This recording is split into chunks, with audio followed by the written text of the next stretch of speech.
Well, it's New Year's Eve. We've done it again. Headphones in. Headphones in. Headphones in. Your headphones should have been in for several hours already to prepare your ears. Yeah, and like tape over your CarPlay screen. Yes. You know. When I sent the like calendar invite to Lo and her publicist, I've been calling this New Year's Milkin Eve. Which I thought, I'm sorry, it was That's very probably funny. the episode title, let's be honest. Obviously. Better And be. Kristen was like, I can't put that in the fucking calendar. And I was like, okay, fine. But you better not be listening then. New Year's Milkin Eve is funny. There will be no kink shaming today. I think it just said Fated Mates recording. I was like, okay, well, that sounds very innocent. Everyone, that is the voice of one of our very favorites, Lauren Billings, one half of the Christina Lauren duo. We are so excited to have you with us again. You are a multi-timer here at Fated Mates. And I should just say also, you are a multi-timer for episodes where we are like, we want to talk about something slightly dirty. Let's bring Lo in. It's a sign of our love and respect. Honestly, that is like the biggest compliment for me. And the funniest thing was that I know you would not ask Christina to do that because she would be like, no, thanks. Absolutely but like for not, me, no. I'm like, let's do it. I'm all in. And so I was talking to her this morning after I dropped off my daughter at school. And I was like, I have that Fated Mates recording today. And she was like, you do? And I was like, oh, I guess I never told you that I've been reading these insane books for the last few days. She's like, have fun. Yeah, no, she doesn't want any part of this. She's like, thank you for understanding that that's just not my ministry. We know our chickens here at Fated Mates. Yes. But I'm Sarah McLean. I read romance novels and I write them. I'm Jennifer Prokop, a romance reader. I've never edited this, so I'll just say reader. Pure reader this time around. And I've never written this. Not yet. Christina Lauren has written this, and we're going to get to it. Everybody, this is Fated Mates. It is New Year's Eve, and our longtime listeners know that on our New Year's Eve episodes, the rules are just out the window. Well, in fact, I was like, I don't know, we're out of good ideas. And Sarah was literally like, point of order.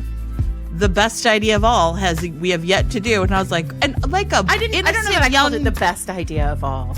I mean, well, you were like, no, there's something out there we have not yet done on New Year's Eve. The truth is that it feels weird that we haven't done, what are we calling this?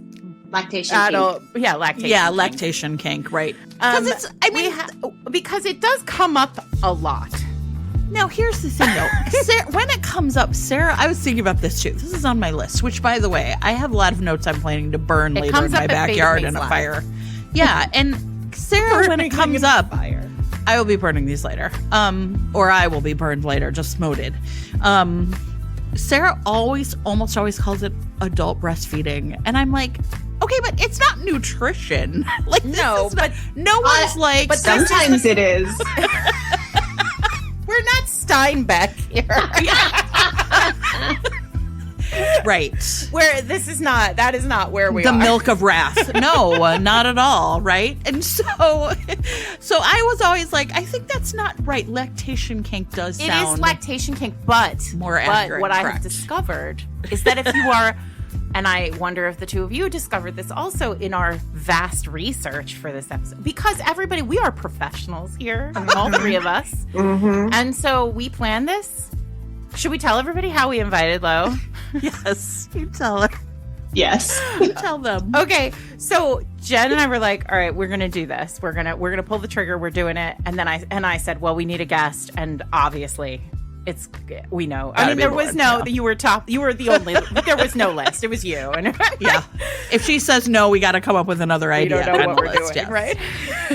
So, and so Jen opened a thread between the three of us and dropped into the text thread like, hey, Lo, would you like to join us for our New Year's Eve episode? We have an idea. And I just dropped a text that had 2 capital O's next to each other. And now that's the name of that text. We've changed the name. And it's just capital O for boobs. I think my answer was just a very clear fuck yes. Yeah. I needed no more information. Yeah, you were like, I'm ready. I feel prepared to do the research. Got my list already. I have professionally researched this, professionally destroyed my Kindle algorithm. sacrificed. I actually, you guys, there was a book I remember reading on KU that is now off of KU, and I had to go to Smashwords to retrieve it. I was willing to go to the ends. You went to the deep dark of the earth. It was. Was it Alexa Riley? No, that not even. And then I also had to literally even like check and uncheck. Like, no, I was like, show me the erotic content. Look, and then it's like, then there's like another checkbox where you're like, no, I really mean it. Show me the dirtiest shit you've got in here. And then all of a sudden it popped up. And so that's, why you need your headphones in. Maybe like double headphones even. Yeah. Like 2 condoms. Sure.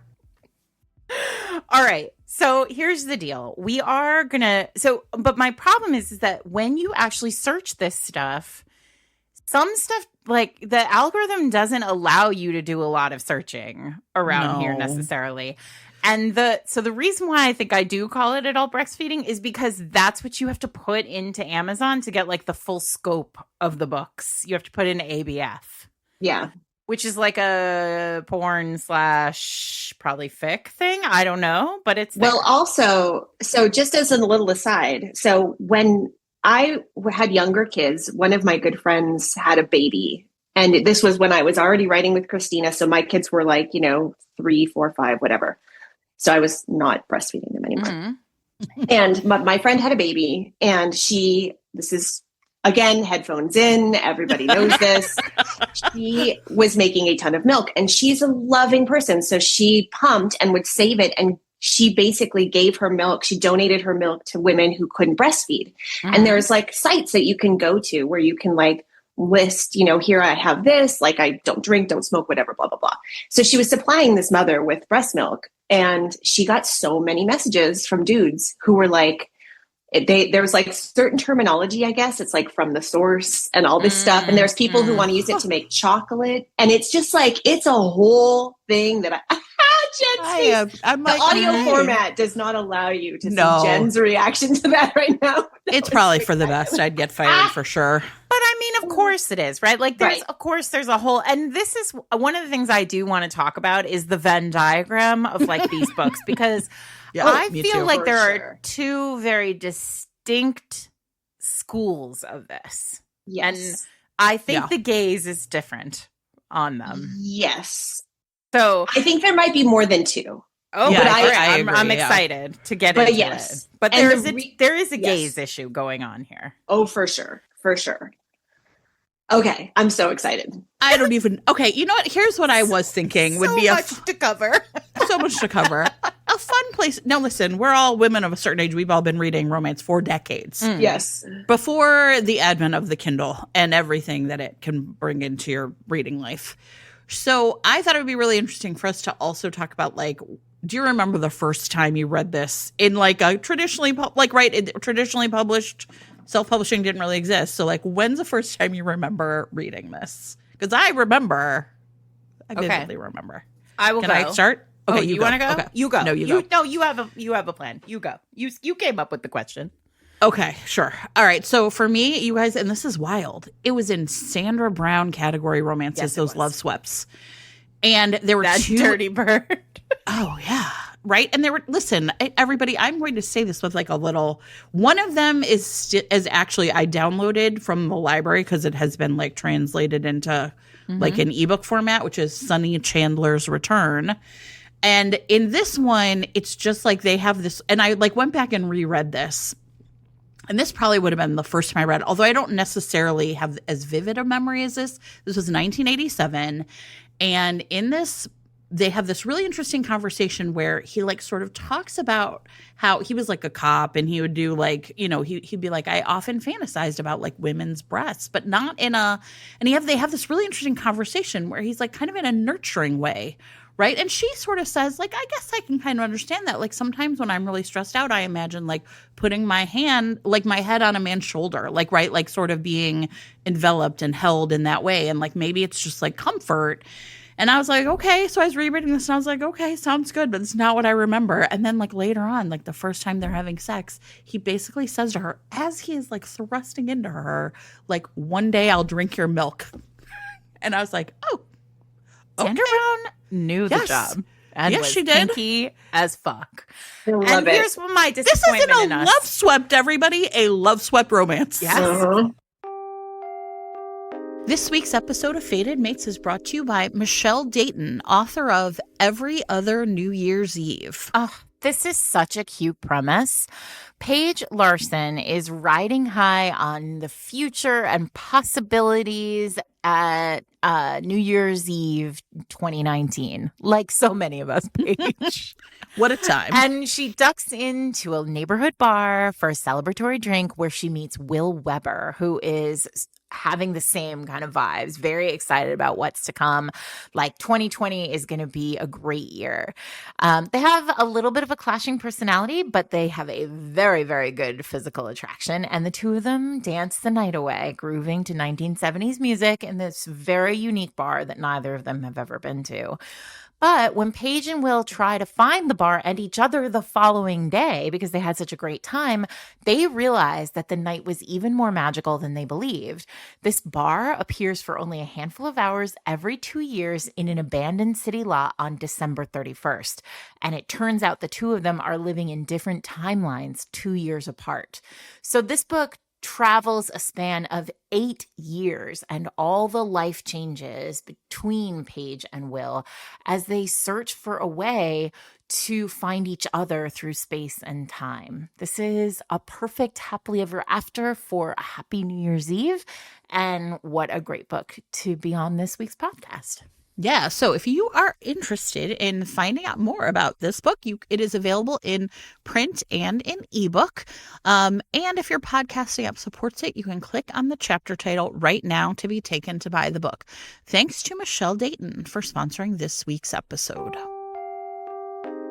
It was not my first, but one of my early experiences with this was Sandra Brown's Another Dawn, which is a historical.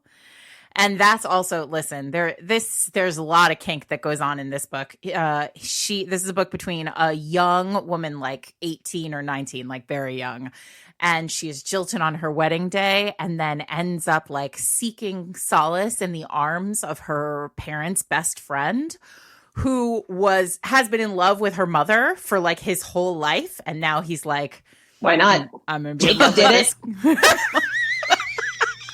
Yeah. Very similar.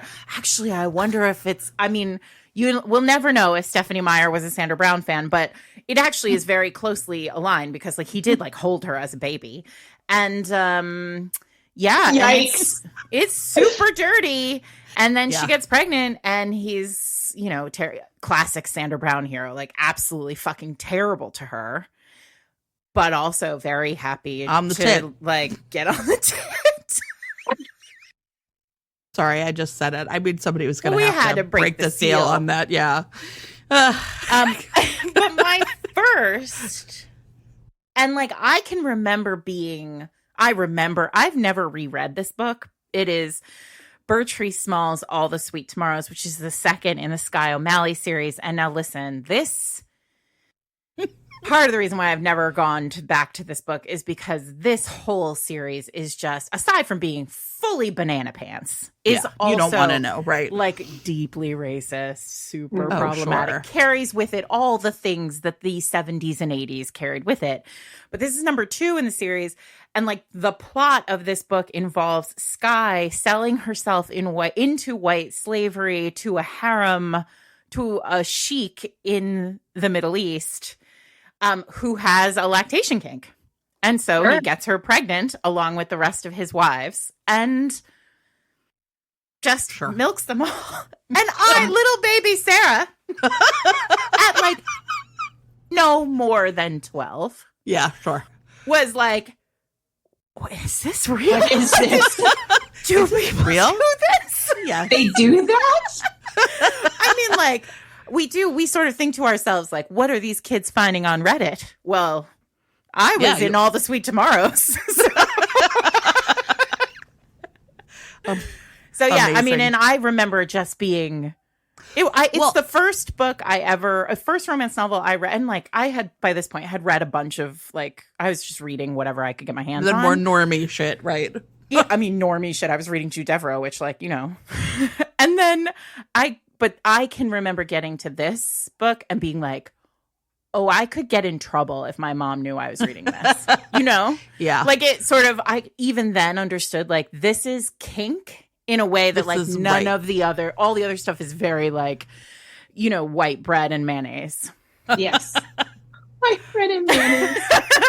That's a terrible. I know, but you know, like it's like what we're doing especially now. with breast milk. Like he could span her waist with his hands is like Beverly Cleary shit. And then there was whatever this was, which I was right. I just knew like if my mom got her hands on this, like that was going to be a problem. And so I remember like keeping that book hidden. Oh yeah. It felt taboo. Yeah. It, you know, after the Sonny Chandler's return, like a year later, because I actually looked up the dates, there was one, again, everyone, this has not been converted to an ebook because real racist. It was called Hawk O'Toole's Hostage, right? And in this one, he is, you know, of course, I'm sure half Native American and he kidnaps her for whatever reason. And what I remember, I don't remember anything about the plot, which is probably for the best, but what I remember, and I think this was the shocking one I really remember reading the first time, was at the end of it like in like the epilogue, he literally is at her breast. And I was like, oh, like same thing. Like I could tell even back then that like somehow this was different. Right. I'd been reading a lot of stuff my mom would not approve of. And frankly, probably still does not approve of. But, you know, I'm a grown up now and she can't stop me. But I remember that book feeling salacious, like really like it was doing something like, whoa, that was way different. I love that it's in the epilogue because it is such a key part of their happily ever after, right? Yeah, it's important to know. No, like literally, I don't think I hadn't read anything like this. And that's why when I had the friend who was giving away her breast milk, like I was like, wait, there's a whole world of this out there. And so, I mean, I didn't start reading any of that or like looking into it until we wrote it into Beautiful Beloved. And I wanted to kind of see like, is this something people write in books? And so the answer is a very resounding yes. I was shocked how many books there were when I was searching for this episode. Yeah. I was just like, whoa. But I do think that there's like, even in this, right, there's a spectrum of what's how it's written into the books, like how it's relevant to the books. And the reason why I sort of like the epilogue idea is in Dreaming of You, right? Like Derek, that's an epilogue moment where he is on the tit. And so, and like, there's nothing about, I think Sandra and I think Bertrice was just like into kink. Like all of her books are just like slightly but then the Sandra of it all, like, it's just like part of it for her. Like she just clearly like, this is a sexy thing for her as a writer. It's a sexy thing. So it's written into the books. And then I think Lisa too, like that sort of Derek Craven of it all. Like it's just like a thing Derek does. Right. Cause it's I think it makes sense though. I mean, and certainly not for every woman, because every person who's had a baby, you have a different relationship with your body, right? Like not everybody feels this way, but I certainly felt when I was pregnant and then after I'd had my baby that I just was this sort of like voluptuous, I loved it, you know? And so I think for people who feel that way when they're writing, they are going to write it into their romances. Yeah. Because part of the happily ever after is finding a partner who also who mirrors that, who sees that in you and wants that. And so I think, you know, I'm not going to say I found a lot that were like done in a way that I was like, I relate to this, right? You know, I think that, but I also think that like, you know, when you're talking about those books that you read early on where that's just part of the book they write, it's probably because that's part of how they see like a positive sexual relationship that includes a family, you know? Yeah. That's a really good point. Yeah. And see, like, you know, I nursed for 3 weeks and was like, this is not for me. I hated it. I hated pumping. I like all of that stuff. So it's funny to me in some ways that I find it sexy or interesting because, and maybe it's just like the opposite, right? Like I didn't really have that experience. You know, I remember being in a Target and like someone else's baby cried and my milk let down. And I was like, okay, I'm done with this. Like I was literally like, enough of this. And that's enough of this. But I also think that, I don't know if this is like the Scorpio in me. I was like, you're not going to tell me what to fucking do. And the sort of like narrative around like, this is what it means to be a good mother was really hard for me. I was like, you can't convince me that that's true. I was miserable and I hated it. And being able to give someone else my baby and a bottle and anyone could feed him was very freeing for me in a way that I just was like, I can't. And I remember saying to my husband, like, I can't do this and be the food too. Like, I don't like, so maybe that is why it's sort of like sexy to me, because like it wasn't an experience I had. I didn't like feel that way, right? At all. But I do think, like, as we were talking about it just before we started, the one thing that I thought was really like important to state is that like my relationship to my body as a mother was very different than my relationship to my body as a wife. Right. And so, to be able to read these where like the child is not a part of it as it should not be. Right. Exactly. Right. And like the reason why women are lactating in these books is so varied. Like some of them, I read one book where there was like, they didn't even explain it. She was a virgin. It was like her stepdad. Doesn't matter. Her stepdad like takes her to a motel and they have sex and she's lactating. And that's romance boob. Right? Right? So it's like the reason, or it's like, it's induced by something, or it's a, procedure they have, it's fascinating. She's taking a lot of fenugreek or whatever. Just loaded up on fenugreek. When you start reading a bunch of these, you're like, what is the story behind it? And like, kind of how is this character at this point? This week's episode of Fated Mates is sponsored by the Steamy Bookworms Monster Romance Box, a book box that will bring you 2 special edition paperback monster romances, including art prints, stickers, and a curated extra inspired by the theme every other month. Yeah, so these book boxes release January, March, May, July, September, November, right? And so that means that the new January titles just dropped. And it is, which I think is going to be really fun, and you're all going to love it, a dark monster romance box with 2 books by Saphira that feature curvy heroines and the monsters who love them. And the thing that's really fun, I think, also about this subscription box is there's different levels. So you can kind of get like the full box that has the art prints, the books, themed extras, a candle, signed book plates, but you can also, step it down and just get the books and the art or the books alone. So there's lots of different options for everybody in your monster romance loving little hearts. I like the fact that this is a categorically no AI ever art box, which is something that I've started looking for this Everything year too. Made by humans except the monsters. Exactly. But the monsters like humans. I feel confident. So you can learn more about Steamy Bookworms or head over there today on December 31st. Any purchase that's made actually today in the month of December enters you to win a $40 gift certificate to your next book box at Steamy Bookworms. Head to steamybookworms.com for more information or to explore the available boxes. And thanks to Steamy Bookworms for sponsoring this week's episode. Well, this is the actual thing, because I mean, there are so many different versions of it, but also there are very specific versions of it. Yes. Right. So I think, what's interesting to me is, so I talked about gays, and I think that's like, for me, there's sort of this like, there's a lot of it that's just like clearly for the kink of it. And like, it doesn't super matter why, right? Like none of the like lead up. And I would say a sort of defining characteristic of those reads is that lady is uncomfortable because her breasts are full the first paragraph of the book. Yeah. Like, it doesn't matter. And it's like, I'm in a department store, I'm in a conference room, I'm in a hotel bathroom, like I'm wherever I am and my boobs hurt. And oh, look, there's this grumpy man outside and he's just like waiting to get on the tit. Get on the tit. Get on the tit. And it's also, those authors tend to have names that are really going to identify them in advance, right? Yes. You found one, Sarah. I think I had another one. I did. Now I'm going to pull it up. Hang on. Oh my God, they were so funny. Yeah. Yeah, like Lucy Swells. Mm-hmm. Like, listen, Lucy Swells is not that is not her given name. No. And I mean, and if it is, then she Name found her destiny. calling, right? Name is destiny. Yeah, I think there's one I kept finding over. You and have over. Jade Swallow? Yes, Jade Swallow. No. You know what you're getting.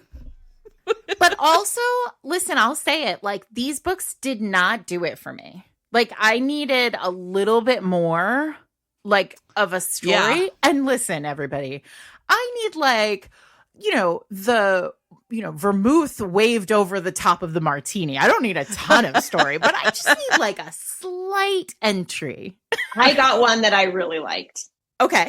I found one that I actually really liked. It was very short. You can pick it up and read it in like literally 10 minutes. Mm-hmm. And it's called Fresh Cream by Ex Callisto. I've read that one. And it's a why choose Minotaur Hugh Cow romance, right? Yeah, sure. So there's this Terrific woman, work. Sarah. She goes to this farm. She thinks it's like a wellness retreat. She arrives and immediately starts lactating at the sight of this Minotaur.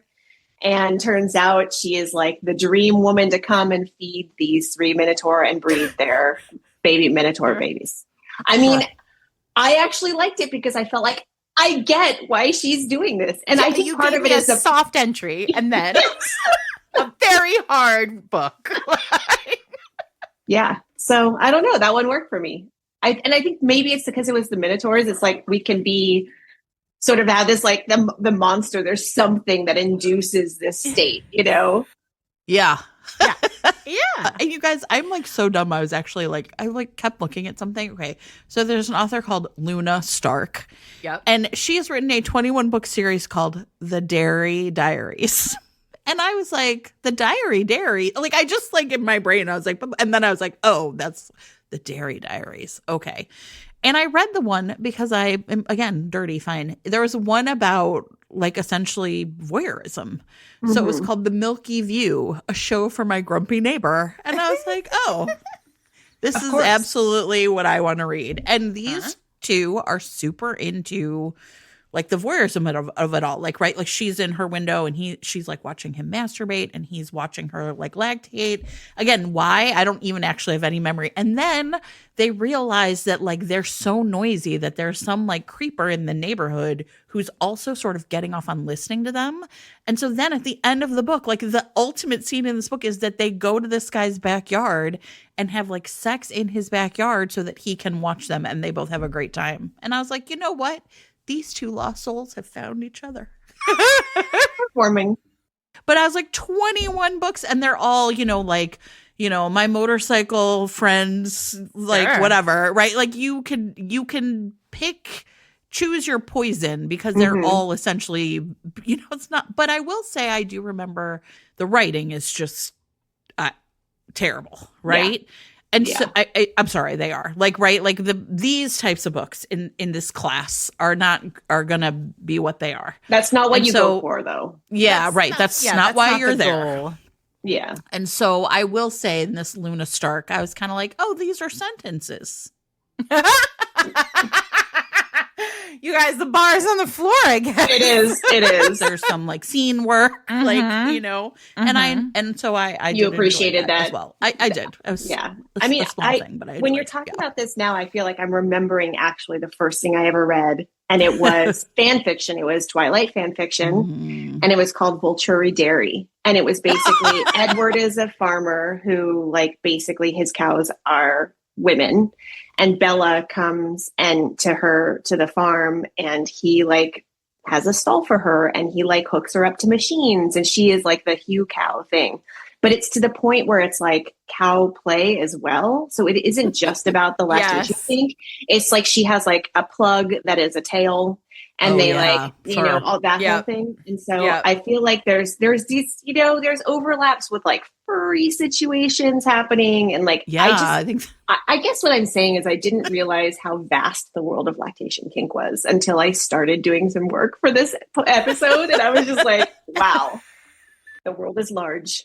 I mean, there is also, I'm just trying to find, God, I mean, I read a lot of those Jade Swallows. Oh yeah, sure, me too. And you know what? They're all like, they are what they are, right? Like if you're like, whatever, I just need a hit of this, then that's gonna be what you're gonna look up. Yep. And then Elena Dawn's like Mountain Daddies. That's like an actual book. We're gonna have to return to that one in a minute. Are we? Yeah. We're not there yet. And then I would say also another person who is in this mix that sort of just very clearly is doing like just is Violet Dare. So I want to find the book that I read that made me just laugh out loud. While you're looking for that, can I like take a minute to talk about something else that really made me laugh, which is, so everybody knows I really love the book Heaven, Texas by Susan Elizabeth Phillips. This is 1995, right? So like, again, these Sandra Browns were almost a decade earlier in like Love Swept, but a really funny part of like, of the book is that Bobby Tom is like a action hero in this film he's making. And his coworker, who is not the heroine, she's not the main character, is a mother, and she's still nursing her baby, Elvis. And at one point, she like her milk lets down in the middle of the scene, and Bobby Tom is horrified. Like horrified. He's like, I can't, like, he's just like, I can't, like, that's a nursing mother. I can't make love to a nursing mother or something. He says this really funny thing. But the part that is really entirely hilarious about it is I went back and looked at that. I was looking at it. And I think I knew this, but I like wanted to double check, is that the dedication of this book is Susan Elizabeth Phillips thanking her buddies in the La Leche League. Perfect. I really, it was like one of those things where I thought, I wonder if this was just like, I almost feel like I could see it happen, right? Like she's the La Leche mom now, she's got kids, and they're all sitting around talking about how their husbands act about this whole business. And she's like, I'm putting that in a book, ladies. I'm going to put it in a book. And they're like, do it. Exactly. Perfect. And I just thought it's so funny because if it was now, would he be grossed out by it? You know what I mean? Like he is so like literally like frozen. And I think of course part of it is it's not the love interest, right? Then it's just like another woman, it's another woman and that's for a baby. And Bobby Tom wants nothing to do with it. And it's just like a really funny, like the anti, right? Yeah. I do think there would I still think there would be a lot of guys that would be really freaked out by it, but hopefully less so. Yeah. But like, I think intellectually freaked out, but then like if they actually let themselves go. Yeah. Like if the id is invited into the party. Exactly. But I mean, that's the problem, right? That's why romance is so important, everyone. Invite the id in. So wait, I was talking about Violet Dare and so she's written 12. I mean, at least 12. But the series is called Real Men Suck. My God. I am obsessed. Wait, let me just read some of the titles and then I will get to the one that I think is most important, which will tie us into the next thing that I want to talk about, so for example, there are the obviouses, right? Like milking the rock star, milked by the dad's best friend, milked by the quarterback, milked by the cowboy. Milking the rabbi was really, I mean, I found really like progressive in a lot of ways because she is the rabbi and he is not Jewish. So it's like a little like if Nobody Wants This was your thing last year, maybe this will be for you. And this is what's interesting about this book particularly was it had this thing that like they all see that there is this sort of big group of these like romance, these lactating romances where the beginning is like a mom who has either been divorced or like left or, widowed. And she's got a kid who is like just old enough to like be present in the text. Like, she's 8 months old or they're, a year and a half old, like kind of a little less than a toddler. They're still nursing. And like this mother is like really like broken up, like has had a like deep heartbreak that has like thrust her into this, story. And then like finds a man who, sees her for who she is, loves her body for all its like flaws post-birth. Like there's something very about like something very like emotionally compelling about these books and what they're actually saying about like your body post birth. Yeah. Like now that you're a mother and like kind of reckoning. It's also always like first child. So like she's really, it feels very much like what we're actually doing here is reckoning with like who we are, like who we've become, what our bodies are doing, how our bodies look, all this. And you find a person who is like so hot for you because these books are just pure kink. Oh, yeah. And all he wants to do is like get on the tit. Yeah. And like, oh, yeah. And like, great for you. Real men do suck, Violet.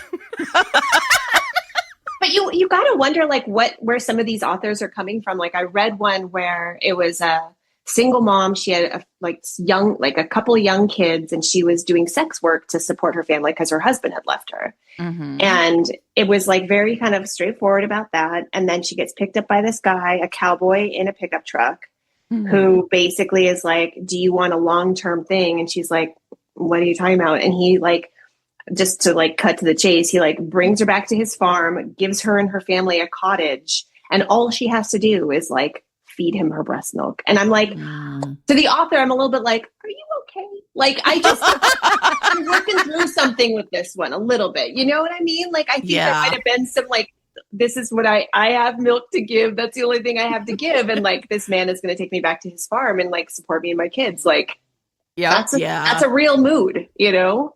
Yeah. I do think that's like, those are the ones that to me are like the sad lactation kink a little, right? No, exactly. That's exactly right. It's like about, I mean, it just seems is it so sad like, because she's sad, or is it sad because this poor cowboy like can't find himself a lady? I think it just feels clear that it comes from a place of like the author's working through something. For me, you know? Yes. Right. No, that's what I think I mean too, right? So the sadness is like about our complicated feelings about like what it means to actually like care for a family and like the pressures of that and like, right, like all that sort of stuff. I mean, it just seems like a big metaphor for like the current state of modern parenting in some ways, right? Or modern motherhood, like if only, right? But I think like sometimes I think the corollary to that is, and like Sarah and I have talked about this, though I'm not sure you saw it, this is like not really that funny, that one TikTok of that like single mom, like a woman, a stay-at-home mom at 37 who was like, my husband told me he's done.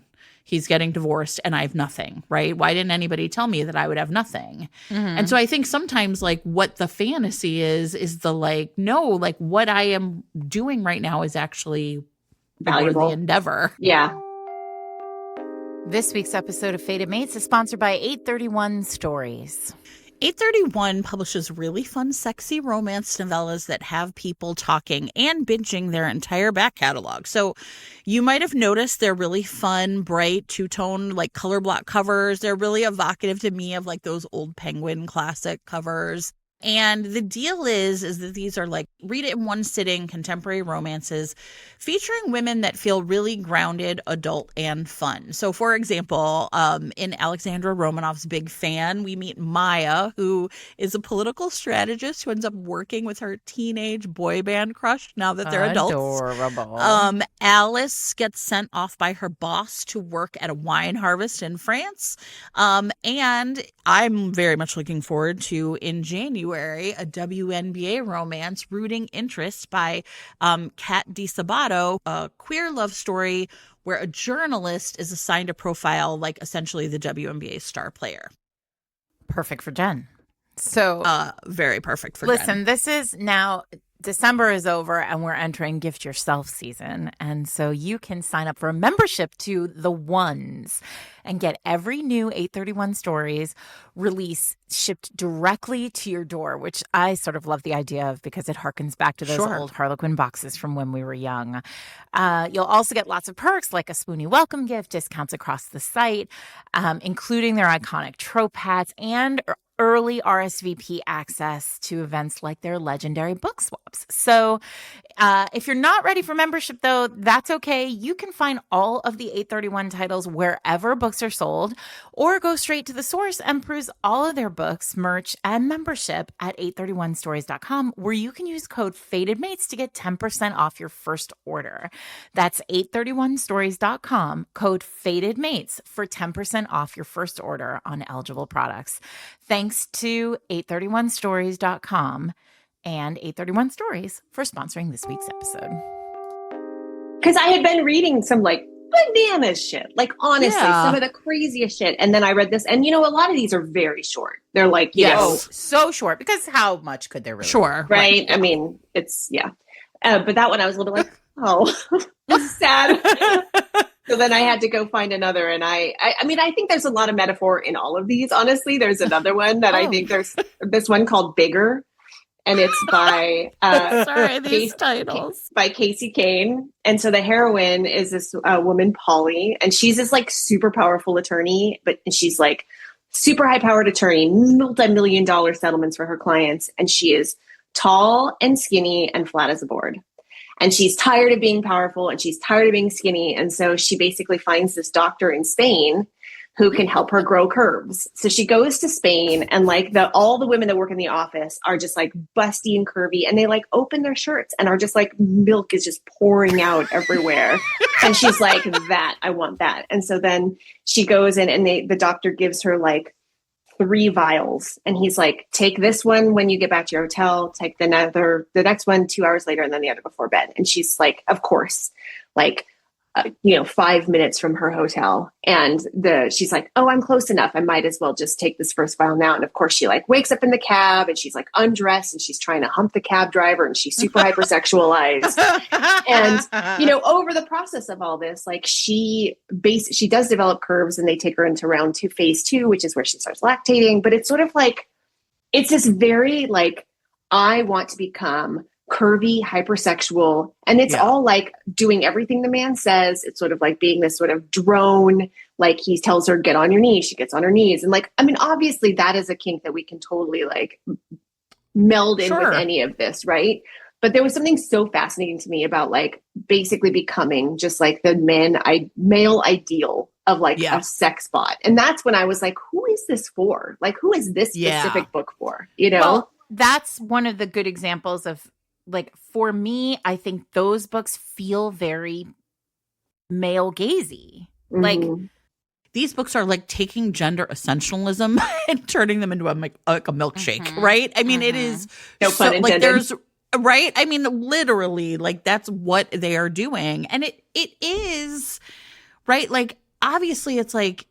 Is it like male gaze, or is it just like us reckoning with it, or both and, right? Yeah, or is this like women who that is like what they want is to be the most like curvy, desirable, like that is a priority? Or is it just like fun to read about big boobs that are leaky and dudes that want it? I don't know. Like, yeah. Right. I know. Well, I think it's probably all of them. And I think for any particular reader, it's going to determine. I mean, right. I mean, the other thing is like, I'll read some of these. I'll sometimes be like, all right, I'm going to read this bonkers thing. And like, I can't tell you what will make me keep going and what will like make me be like, oh no. Right. Mm-hmm. And I think that some of it does feel so like hyper local to like not just like who I am as a woman in the world, but like who I am in touch with like my body on any given day. And it's like that is a daily fluctuation. Right. And so I do think like part of it is like really impossible to predict, right? Like, yes. It's interesting because this kind of like milkmaid concept, right? Is so this one I didn't reread for this, but I remember I maybe have talked about it on the podcast before because I was so sort of surprised by it. But your Lo, the book that you talked about with the Minotaurs was not by Astra Rose, right? No, it was not. It was this by is X. the one I had to go get off Smashwords, Sarah, because I remember reading this one too. The Splash of Cream at the Alabaster Cafe. Oh my God, that's a great title. Listen, You got to get it off Smashwords now, everybody. I have literally been searching for it today because I was like, I know I read it and I know it was like a cafe and I know. So let me tell you, because this one's actually really interesting and it's 45 pages and I reread it today after I found it on Smashwords. Wait, you didn't already discuss this? Did I just have a few? No. Okay. No. I haven't. But like this was one, like, but I mentioned earlier, like one I had to go find because I think, I think the other thing is. And it has a story.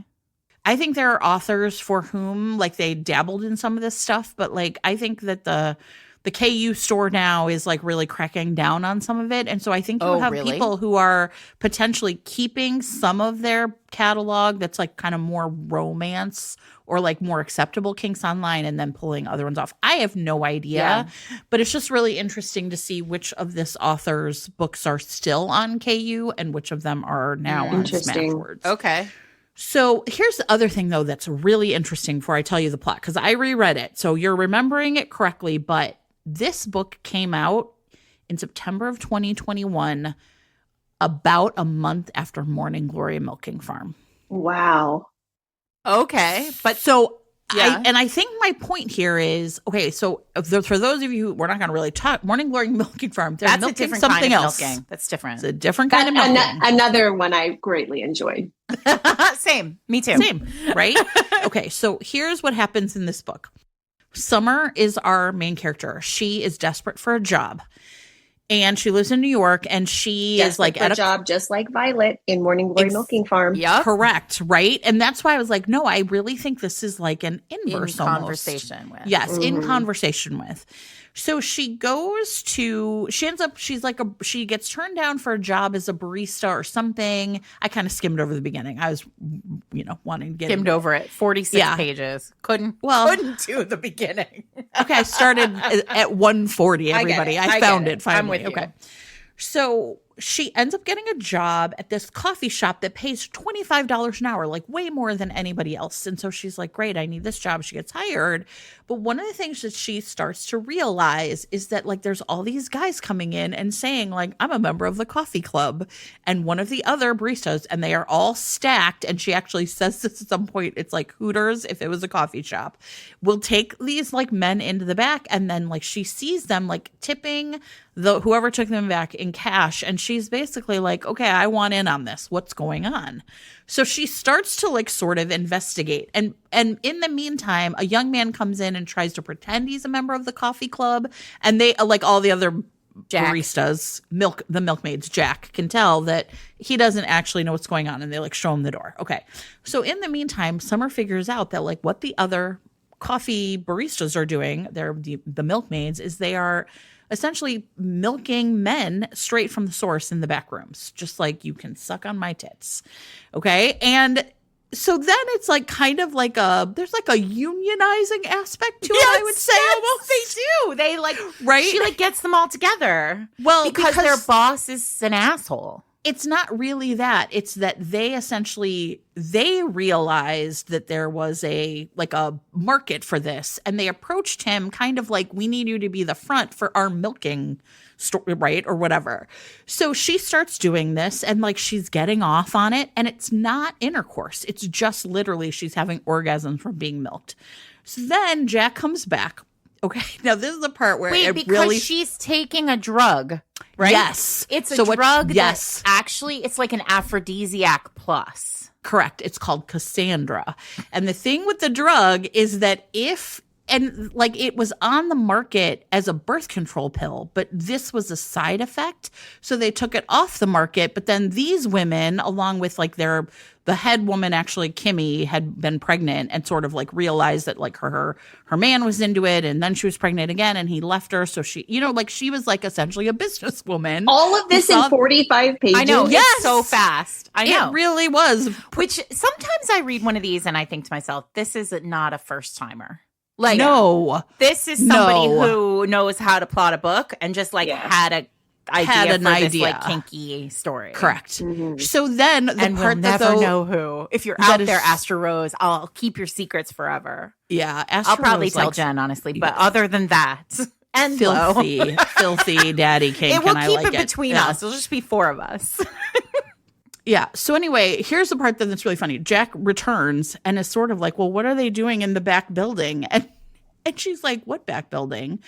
And then the funniest part about it, and this is as far as I got before we had to start recording, is instead of being like upset to know that there essentially is like also a fucking part of it, she's like, what are these bitches keeping from me now? Like she basically had to fight her way into being like a milkmaid at the coffee club. And so, but yeah, I was totally like, it is a very short 45 pages, but then she goes out back and it's basically like milking orgy and lots of people. Oh my God. Sex. And so wait, is the second book like fun? It's fun. It is super fun. Yeah. Is there more? I mean, is the second one like a splash of jizz at the Alabaster Cafe? No, it's like this person just had this one book in them. I mean, there's all their other books.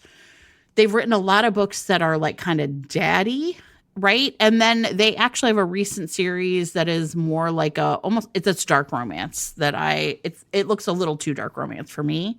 So like, I think, but yeah, you're right. I'm convinced that this is a person. It's a person for sure. Yeah. The right. Like this is too strong. Yeah. This is a pen name for, someone who's just like, okay, now here's where I'm putting the real dirty shit. I'm so into that. Like, I'm so into the idea of having a banana pants idea and just like writing a 45-page story and putting it out there. Mm-hmm. Like, come on, brain. Yeah, exactly. I know. If only I could make my brain do it.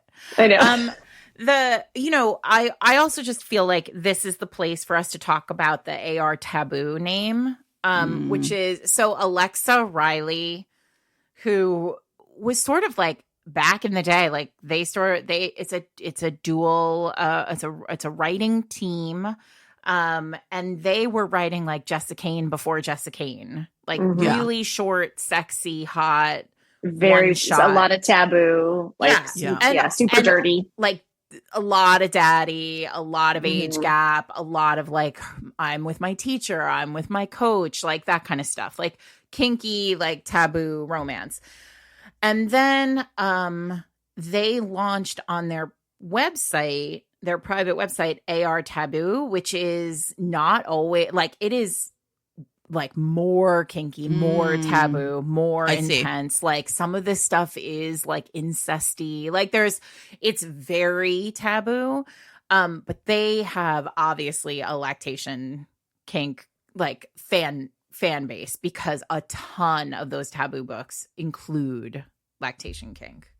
So if you are unbothered by like going into the sort of dark world of taboo romance, that you're welcome.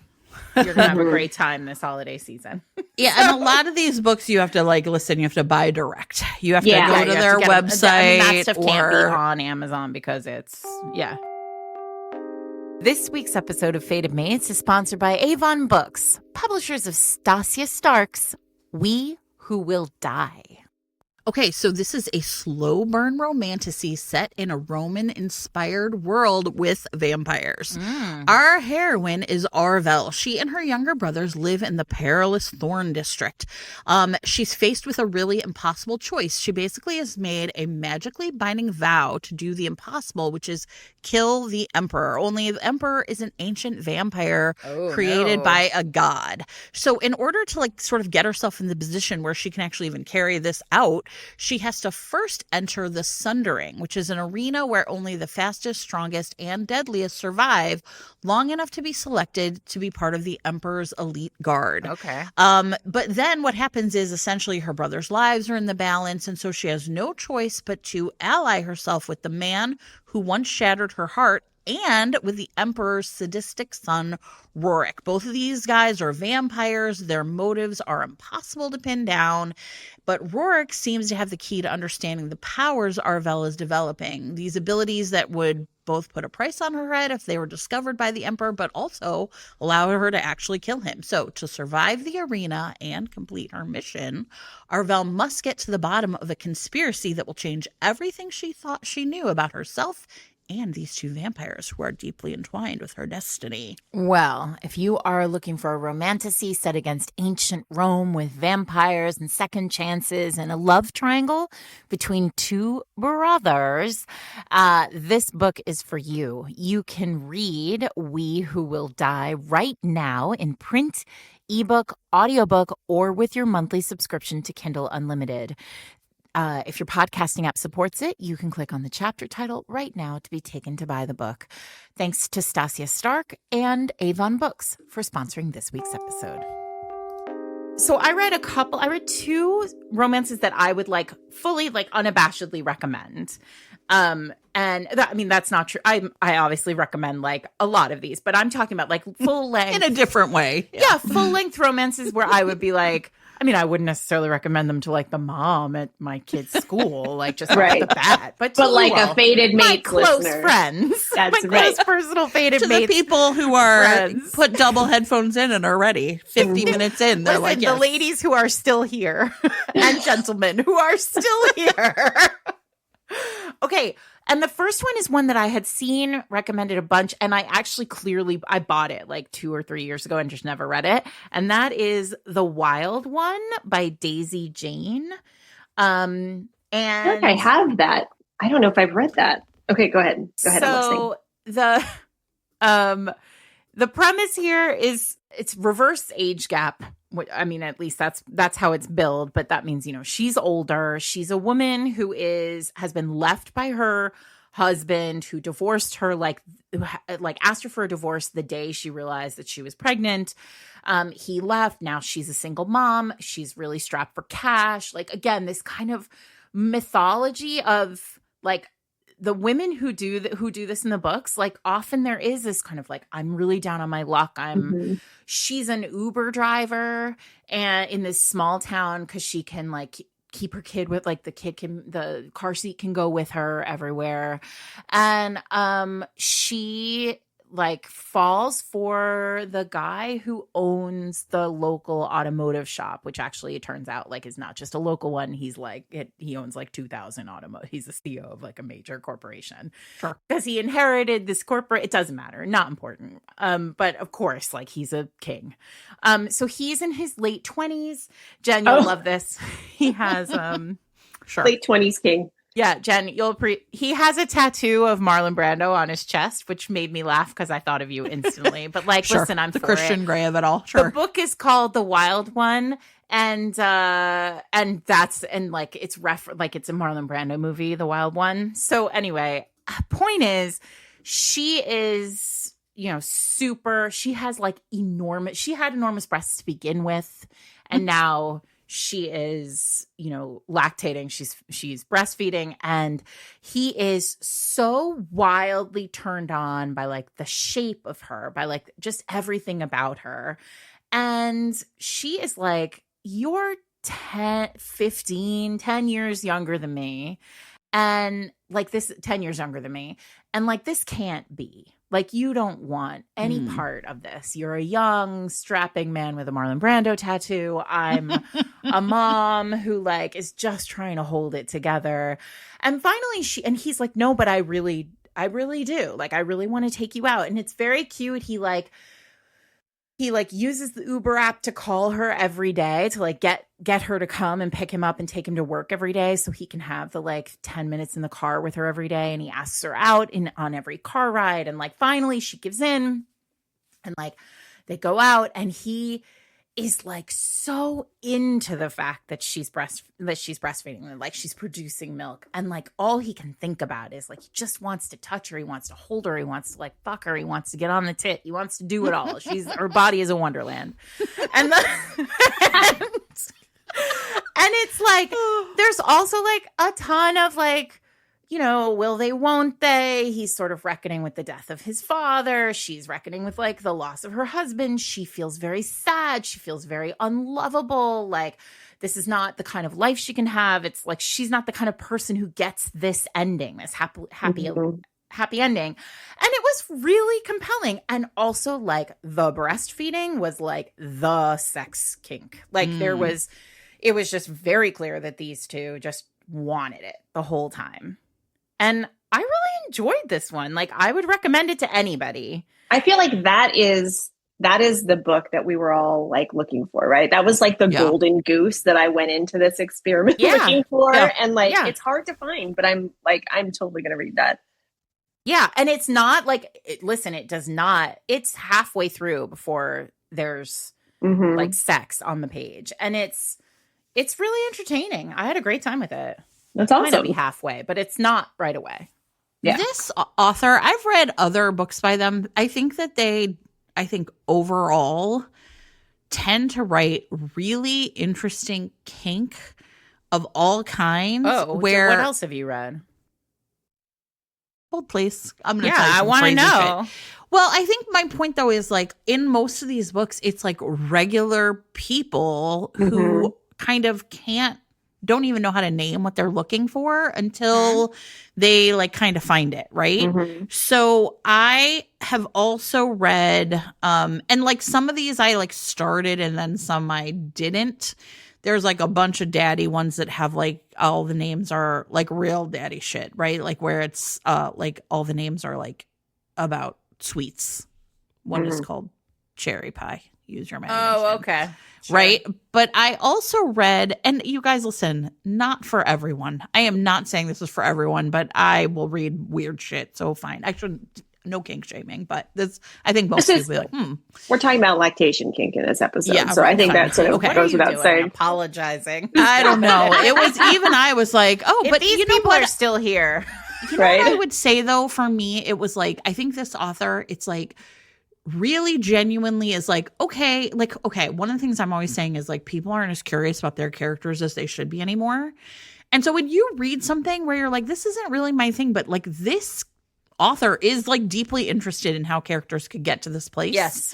Right. And I would agree with that. There was character work in this book. Yeah. And so the one I read recently, I think it came out this year, is called Father Knows Best. But but like, here's what happens. It is her wedding night, and I think they've had sex, if I remember, but he seems to have like a lower sex drive than her, and she gives him like a wedding night present that's like a sex toy for her that she wants him to use.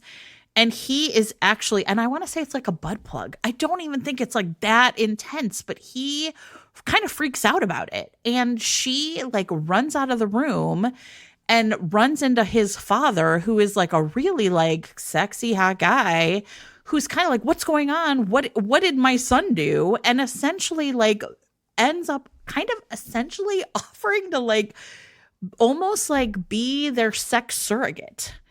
And I was like, okay, this is really fucking over the top. But you know what? It felt, like I said, deeply interested in. I'm going to read the shit out of that book. That sounds I was going to say, I know, I'm going to read that one too. When I heard the title, I was thinking it was going to be like her daddy. And I was like, not into it, but. No, but like literally, and like, it's like half. I mean, like you said too, like halfway through the book where this happens, and you're kind of like, wait, what's going on here? And so it's like there's this, and like the father and son are not very close.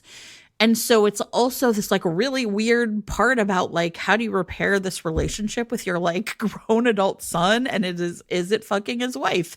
And so and again, I'm not saying that this book would work for everybody, but I think this is a book where this author really was like, under what circumstances could something like this happen? Who are the people who could get into this situation? And I feel like that's where a lot of kink becomes just like kind of porny, if we're being honest, right? Yeah. If it's just like we're getting off. But here is someone who's like, and I'm not saying, by the way, I don't believe that like you have to have a reason for being kinky, right? No. But these books in general, I was really like, oh, okay.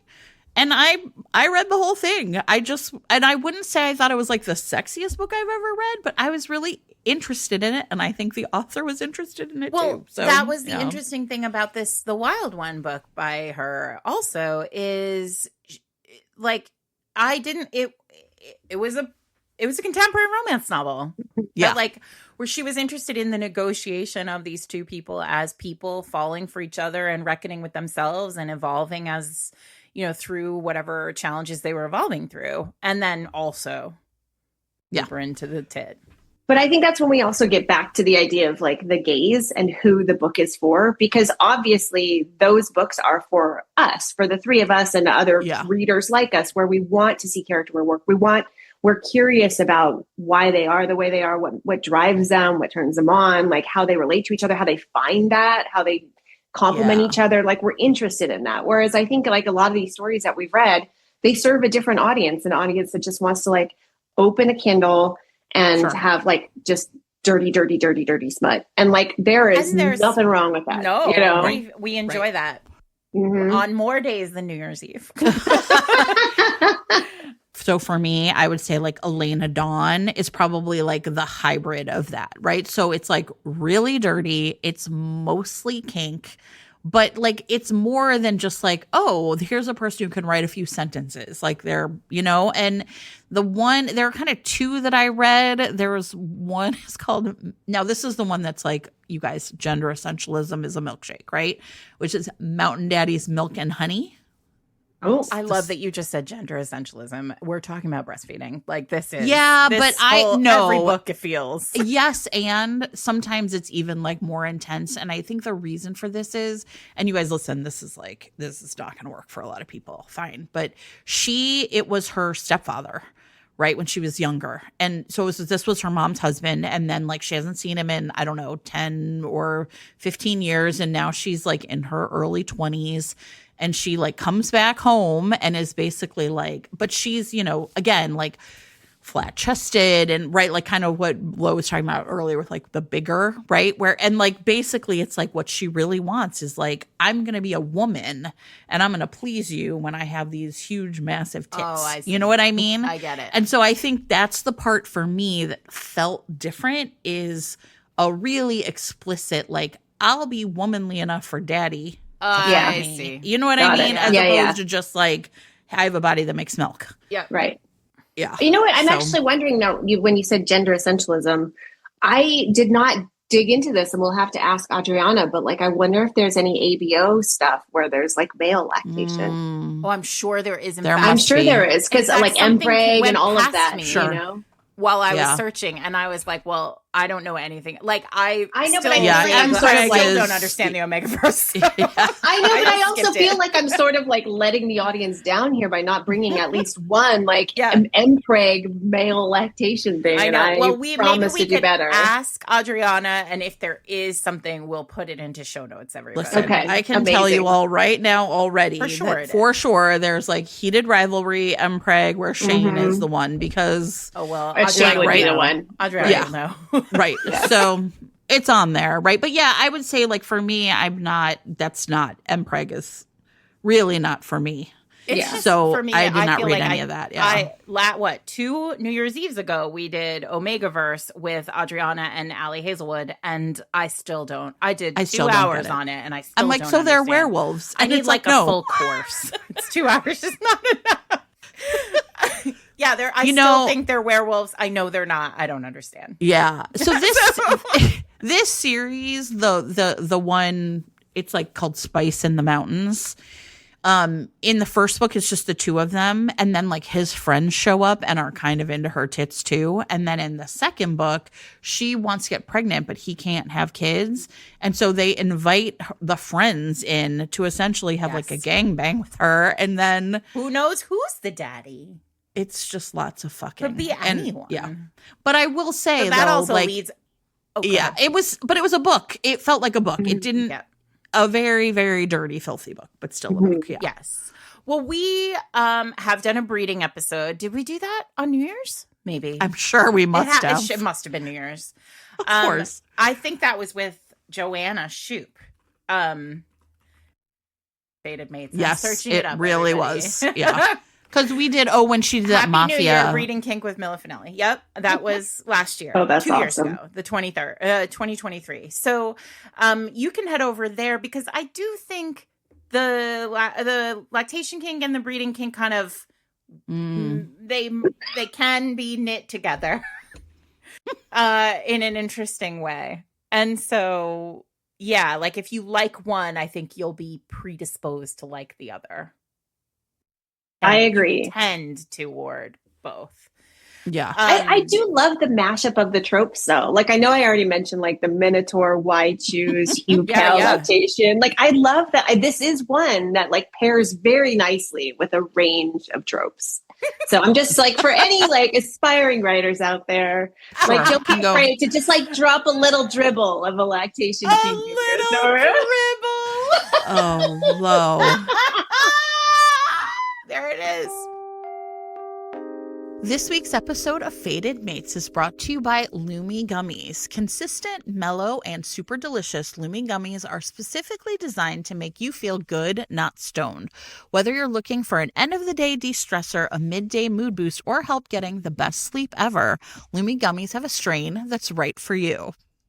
So today, I'm so excited that we're recording a Lumi ad right now, because today I was reading a romance novel and the heroine was like spinning out. It was the third act, like some stuff had gone down and she was with her best friend, like explaining what had gone down, and she was definitely spinning. And the best friend in the middle of the whole thing was like, "You need a gummy," reaches into her purse, pulls out like a vial, dumps the gummy into the heroine's hand. She immediately takes it and continues with her conversation, like just spinning out until like she starts to just like chill out. And all I could think was, that's a Lumi gummy. That's product placement. That's a romance gummy, which is a Lumi gummy. The only gummies in romance are Lumi Gummies. We're going to talk to them about making some little gummy tins maybe for this year, that right? Would be so cute. Lumi, listen up. That would be so fun.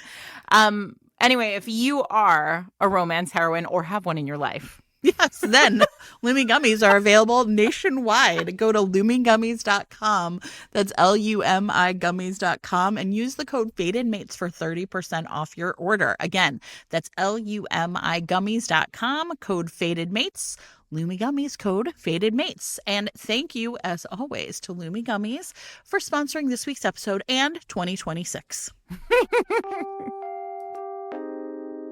I also read another Elena Dawn book called Daisy Unchained that I thought was more interesting for like, how is she pregnant, or how is she lactating? What is the I science can't even make words behind this? What's the science behind this? It's not the magic, the magic thing or whatever. Vials, but like magic vials. Yeah, listen to this one. Okay, again, you guys, this is full on the wildest thing I've ever read. And again, did I read it all? Yes, I did. Fine, I don't care. In this one, it's a stepbrother romance. Right. And the part that's like really interesting is, so there's like an age gap, right?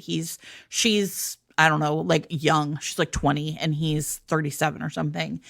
And I can't even really remember, but like she's essentially like babysitting for her stepfather. She has a stepfather and a stepmother. Her stepfather is his real father.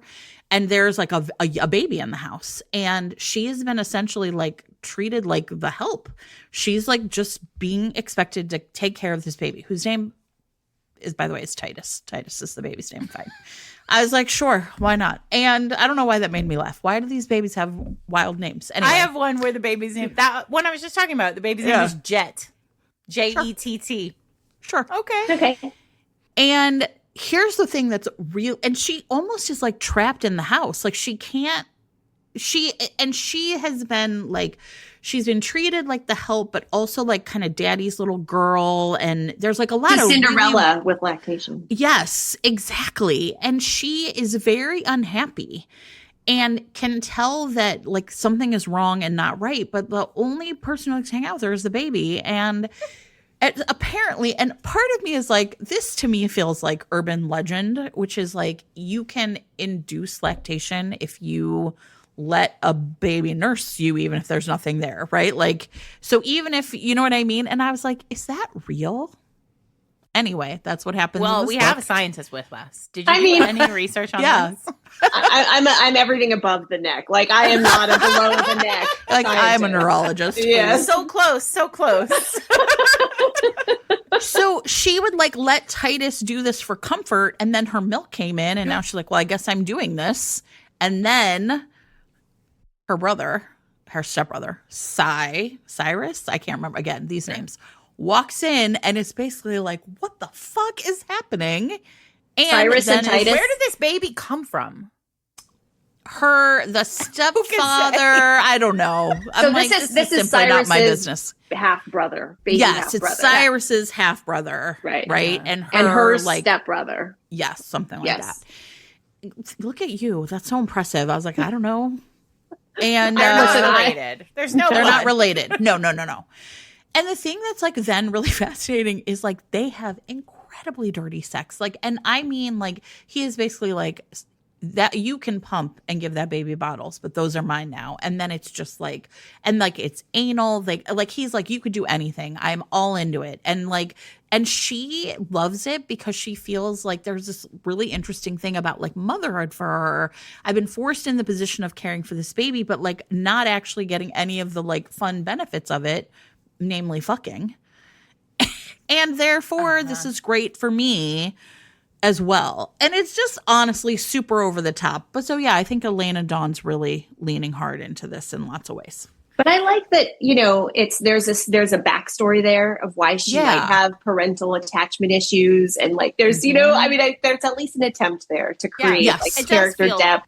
Yeah. Yes. And it does feel like a fairy tale, which I think a lot of these do feel like.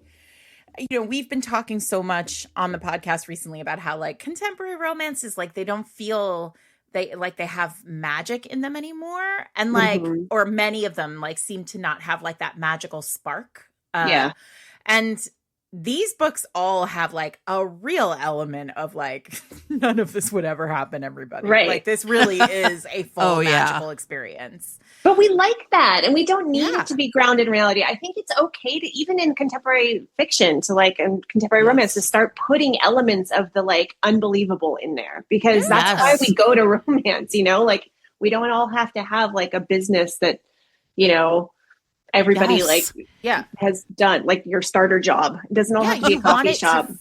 To feel like, you know, like you're an itch is being scratched that is like really magnificent. And I think like, I mean, we're here with you, one half of like somebody, a team that does it perfectly. But I think that there is, I think these books all, part of why they are so delightful is because you're like, this is insane. I know. And you're just reading for fun. I think that's one of the best parts of doing this episode is like, I did not, I had so much fun looking for books. You were not bored. And there was the one that I sent you guys, but I couldn't find it. It was like Milking My Sister or something. And I was like, who's going to do this one? And I guess it's you, Lo. And I was like, oh, but I couldn't find it. And I was very sad. No, I think that's it though. I bet if you went to that author's, I think like some of it, like I said, when it's like this level, you got to really be like on their websites. And I do think like, again, like you have to really know what you can deal with or not. Like Step Brother, fine. But like some of these, you're like, whoa, is that real? Bye. Yes. So I have another one that I really enjoyed, and it is the sort of furthest away. I feel like we've been like getting tamer as we've been going. I think so. And I want to talk about Julia Wolf's P.S. You're Intolerable, which is a straight up boss assistant romance. Listen, sign me up. I know. We're going to come to you, Christina Lauren, in just a moment. I'm teeing you up to talk about yours. But what I found really, so the tee up here is that, you know, again, a girl on her, you know, down on her luck. She's pregnant after a one night stand with like a really good friend who she bought a house with. And her friend was like, I'm into co-parent. Like, we're not right for each other, but I'm into co-parent if you're into co-parent. And she's like, yeah, okay, I guess we'll do this. Like, he sort of convinces her that she wants to have this baby. I sort of liked the at least nod to, you know, I did think about whether I wanted to have this baby or not. Right. Yeah. And then of course, like, you know, 2 months before the baby's due, he's in the wind, right? And literally in the wind. He's like in Australia in the wind. And so she is stuck with this, and he's taken all her money with him. Like, she's stuck. She has no money. She's got a house. She's underwater on the house. Like, they were going to flip it and sell it for more money. And like, that obviously is not happening. She has gotten a job with this like absolutely like the grumpiest billionaire-est, real estate developer-est man you can find. Just beautifully hot, extremely tall, all 27 years old. Sure. Exactly. Christian Grey, goddamn you. Grey. And he like, it's just, they have a very like professional relationship. He's just like, he never smiles. He never interacts with her. He like, whatever. And why do we love that so much? I don't know. Me too. Well, I do too. know. I'm garbage we all for love it. It's trash. Yes. So, and he's like very precise, and he wants her to write his daily schedule out on a particular kind of paper every day in handwritten notes, like as a handwritten like document. And at the end of every document, she writes like PS, and she tells him off like in a different, unique way, and then like carefully cuts it off, and then like delivers. What an awesome little like all the little. awesome. I love anything like this, like a epistolary, Yeah, anything, and she saves all the little slips in an envelope in her desk drawer under a box of tampons because no one will look under there, right? And then she has this baby, and she, goes off to like have the baby, and he kind of shows up at her house at one point because he's like, absolutely, he's going out of his mind because her replacement has been doing these schedules and the paper's an inch longer than the paper and he's like, it's making me insane. What happened? And he goes to her desk and to like find, and then the new assistant is like, I don't understand. I'm just using the notebook that was here. Like, it's the notebook. And he goes to the desk to like, and he discovers, why would she need tampons? She's been pregnant this whole time. He finds the envelope, finds all the little slips. And so he goes to her house, discovers that she's living in this like house that's like, the contractor who was flipping it took all the stuff out of the way. And so like, here we are, right? Like, this is a book, right? Yeah. Like, I'm like tearing through it. It is really fun. He's flummoxed. He's an exasperated, like confused man, which is my favorite flavor. When they're like, you're not living somewhere safe. Yeah. He literally walks into the house. Put it in my veins. She's like, I can't, Jen, you would love this. He walks into the house. I'm going to read this today. She doesn't even have a floor, right? Like, the contractor wasn't paid, so took everything out. And like, then he like leaves. He gives her a Target card or something as like a congratulations on your baby. And then he leaves. And then like 2 minutes later, he walks back in and he's like, you have to move into my house. Like, you can't live here with a baby. And then she's moved into her boss's house and he's like obsessed with her. But like, they're not fucking. Like, it's just, and now she's like nursing and he's like kind of like obsessed with her. And then there is this great, and then they kind of like discover like they're both into each other. And so they start a relationship, and it's really a lovely kind of slow roll toward their relationship. Again, like halfway through the book, they kiss for the first time. And it's like, you've been waiting for it. Yeah. You've been desperate for it. And then they have sex, and like the breastfeeding is in there. The lactation is in there, but it's just like part of it. Like, it's not kink. It's just like, this is what I love. I this love is how your body. Yes. I love everything about you. And he of course has also fallen in love with her daughter. Like, this is a straight up like Harlequin Presents in a lot of ways. Like, it just sort of, he's What's a it called billionaire.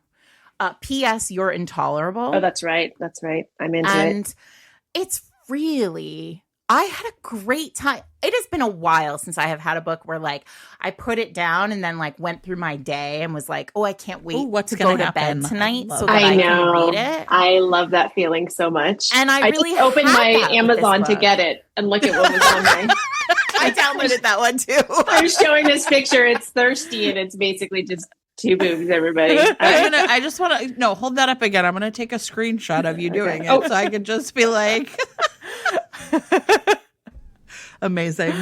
I'll get your approval for that in a minute. You will. I think you will. Both of you will really enjoy this one. It is really lovely, and it's one of four. It's a four. There are 4 books in the series, and they're all his friends. And so I'm going to go read the other ones. Oh my God, this sounds great. So this is where I want to talk about you, Christina Lauren. Oh yeah. Because I feel like you guys, when you wrote the beautiful beloved, right?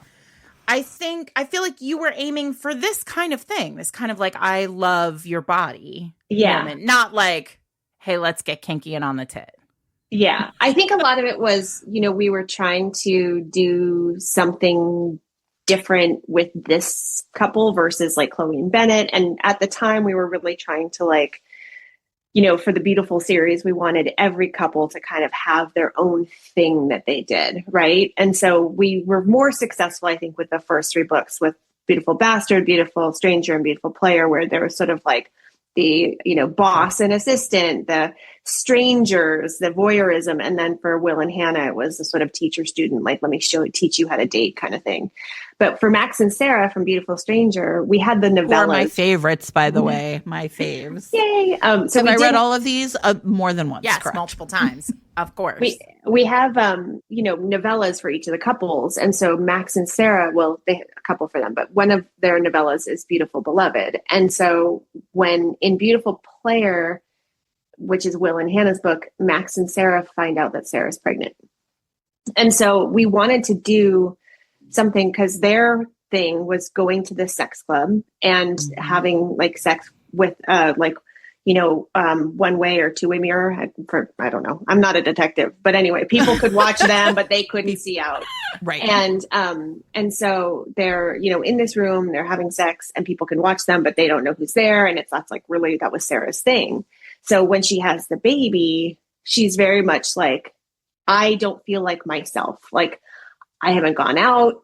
Yeah. I'm, just like this milk factory. I just am changing diapers. Like I don't know how, I wouldn't even know how to integrate like what our life is now into what was our life before. And like the fact that they, things did move really fast. She got pregnant really fast. Like they hadn't been together that long. And so, in that book, that novella, Max is trying to figure out like, how can I help her feel like herself again? And so, he basically just wants her to know that, the way her body is different is, like totally, he's hot for it. And, they go to the club again. And I think it was fun to like explore that because at that point, Christina and I had both had kids. And so we sort of could remember that feeling of just like, how do I get back to being a woman and not just a mother? But the funniest thing was, so our publisher, at the time, it wasn't Jen Bergstrom. At the time, the publisher wanted to do this cover. And it's because the cover is Sarah. It's like the profile of this like very pregnant woman. And it's beautiful. Like her body is just like very voluptuous. But in the publisher wanted to do a woman in this like tight, skinny jeans. And, and we were like, but she's had a baby. Like the whole point is like, this is her like post-baby body. She's like, yeah, but like everybody just wants to get back into their skinny jeans. And I was like, I have a 4-year-old as my youngest and I am not in my skinny jeans. Like that is not my priority. So it was just funny to sort of think about the different approaches to it. But yeah, like it was really fun to think about like, how does this specific couple that we met before we even knew that they were going to become pregnant get back to this place that we wrote them in a book a year ago? Yeah. I mean, I loved that because I think it was one of the first, I mean, short of Sandra Brown, like it really harkened back to like, this isn't kink. This is like just them loving each other. Yeah. And this is like part of what they do. And I do think that is rare with this particular thing in romance. Like I think often it is, I mean, and that's part of why we're doing this on New Year's Eve, because like it is kinky. But so I'm glad that you were able to talk about that because I loved that. I love that epilogue. And I also loved this P.S. You're Intolerable book. Yeah, I just got it. But honestly, it's so great that there's a range. Like we've been saying this whole time, like, you can go from like drop you into the craziest scenario all the way to this thing where you don't even see the lactation kink show up until like the last third of the book, Yeah. Yeah. Well, and I think like that's the part. I mean, I always love Beautiful Beloved too, because like there's this part where like it is about like it just felt, I don't know. I mean, listen, one of the things that's always really interesting is like when people sort of are interrogating the idea of the HEA, right? And it's kind of like this to me is like the perfect example of like what an HEA really should look like, which is like we're evolving together. Mm-hmm. Right? Like this is a way that we are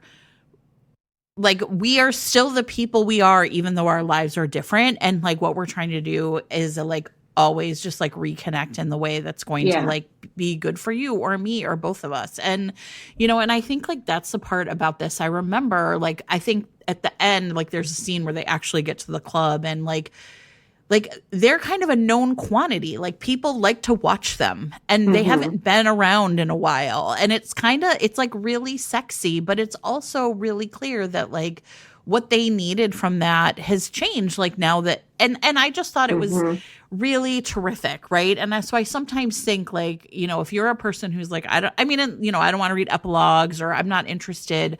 I think that there are times I am very deeply interested in kind of, and I feel like this type of thing where it's a novella is like sort of perfect, right? Like you're not trying to relitigate the HEA. What you're trying to do is say like, here's what this might look like a year from now, 2 years from now, however many. And I always really love this one. So thank you. I mean, it's actually interesting that you make that point about the book that Christina and I wrote, because I totally did not really put together until now that everything that I've read and most of what we've talked about today is heroes that come into the book when the woman is already with a child, lactating, or he induces it, like he doesn't know her before.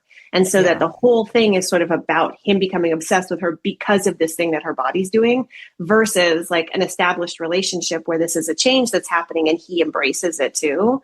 And I think that it would be, I want more of those. So I would love to see if there's like, when you post this, if people in the comments can share other books where they explore sort of like, well, okay, let's change together. You know, this is not. Yeah. Right.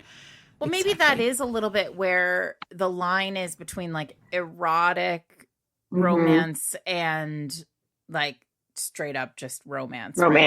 Right. Yeah. Lactation kink and straight up romance on the tit. So before we wrap up, I know that we probably maybe should have done this at the beginning, but like, Lo, you also had some really exciting news this week. And I wonder if Rob Lowe is into lactation kink. Maybe you could just ask that. I want you to tell the story about I want you to tell us about it, and then I'm going to talk about like my inappropriate response in the group text to like you dropping this news. Amazing. So about a year ago, we optioned, a little over a year ago, we optioned In a Holidays to Netflix and Alloy. And Alloy is known for like Vampire Diaries and Pretty Little Liars and Gossip Girl. It's like, you know, kind of that ilk. And then obviously we all know Netflix. And so we were really excited. We had dinner with the whole team. It was amazing. The creative director of the sort of holiday pod at Netflix, she's amazing. And then the executives from Alloy and the screenwriter, Tiffany Paulson, she did Holiday a couple of years ago, which was like an adorable, fun holiday movie. And Tiffany Paulson is the writer, but she's also directing it. And so we had announced, I don't know, like several months ago that it was happening. And then yesterday on deadline, it was dropped that the casting is done. And actually filming starts January 29th, I think. It's like January 29th to March something. And they're shooting in Vancouver. And so they announced the cast. So Maddie Ziegler is playing Mei Lin. Graham Phillips is playing Andrew. And then Rob Lowe is going to be Uncle Benny. And so I put that in the group chat. And I mean, it's like every time it was like, Rob Lowe. A woman of a certain age, Rob Lowe is the sexiest man alive for my entire childhood. Right? Oh, yeah. Sing Almost Fire, right? Rob Lowe. About and honestly, night, still Rob hot. Lowe. Like, still super Somehow hot. Right? Still hot. I know. Right? Has had all the best work. I know. And also, I don't know if you follow his son, but his son drags him so perfectly on Instagram. His son's account, Johnny Lowe, is so funny. He just like drags Rob Lowe all the time. And Amazing. So funny. I love them. Yes.